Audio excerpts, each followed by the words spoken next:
Tada. Assalamualaikum dan selamat kembali dalam channel aku, Fazmi Zakaria.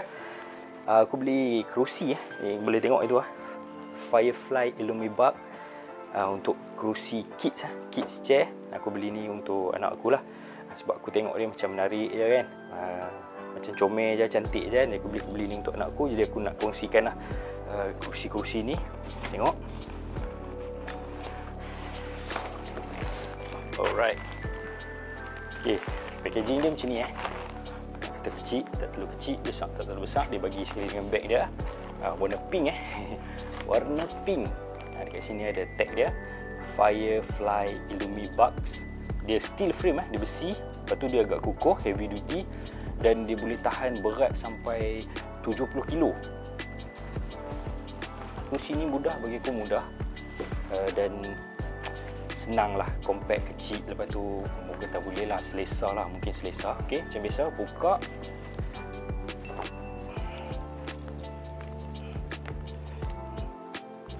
Alright, ok, dia ada lock dekat sini. Dia ada lock dekat sini. So bila tarik tu sampai dia pop, dia bunyi klik tu, maksudnya dia dah lock. Dia dah secure lah. So tak perlu risau sangat lah. Kecil lah, kecil. Apa boleh bandingkan kerusi, ataupun apa, tengoklah perbezaan kerusi kerusi Nature Hike ni, okay, dengan Coleman ni. Lebih kurang je. Aku rasa aku pun boleh duduk lah kerusi ni. Tak ada hal lah, boleh duduk lah. Tapi ni kerusi budak-budak. Okay, yang ni ikut dia apa ni, glow in the dark. Bila waktu gelap Tapi glow in the dark ni bukan lama-lama sangat. Dia sekadar kata marketing lah kan.